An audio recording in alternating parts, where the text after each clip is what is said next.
सततच्या अतिवृष्टीने रिठद गावचा संपर्क तुटला, नागरिकांचे जनजीवन विस्कळीत. रिसोड प्रतिनिधी. सततच्या 3 दिवसाच्या अतिवृष्टीमुळे रिसोड तालुक्यातील रिठड गावालगत असलेल्या अढळ नदीला पाण्याची पातळी वाढून नदीला मोठा पूर आल्यामुळे संपूर्ण तालुक्यासह जिल्ह्यातील बहुतेक गावांचा संपर्क तुटला. परिणामी येथील परिसरातील शेतकरी, शेतमजूर, महिला, वृद्ध, गर्भवती महिला, शाळकरी मुले तथा आजारी रुग्णांना कमालीच्या हालअपेष्टांना तोंड द्यावे लागते. वेळीच येथील व्हेंटिलेटरवर असलेल्या पुलाची उंची तथा नदी खोलीकरणाकडे लक्ष न दिल्यास फार मोठ्या प्रमाणात जीवितहानी होऊ शकते.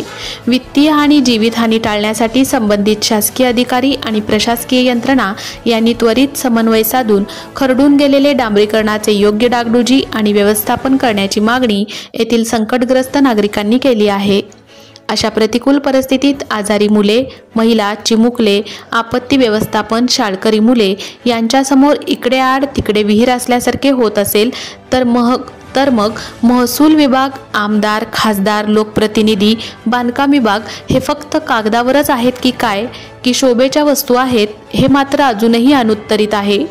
तेव्हा शक्य झाल्यास तात्काळ सदर जीवनावश्यक समस्येकडे लक्ष देण्याची मागणी गावातील शेतकरी, शेतमजूर, महिला आणि वृद्ध नागरिकांनी केली आहे.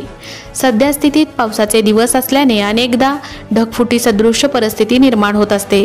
दिनांक 17 ते 18 ऑगस्टला दिवसभर मुसळधार पावसाने झोडपून जनजीवन विस्कळीत केले असल्याने या नैसर्गिक आपत्तीस त्वरित मार्ग मोकळा करून येथील जनजीवन आणि व्यवस्थापन सामान्य करावे आणि मेटाकुटीस आलेल्या संकटग्रस्त नागरिकांची डोकेदुखी दूर करण्याची जोरदार मागणी गावातील पूरबाधित जनतेने केली आहे. दैनिक जनता टाइम जिल्हा प्रतिनिधी वाशिम टीव्ही चॅनलसाठी Atmaram Jadhav. Subscribe now and press the bell icon. Never miss an update.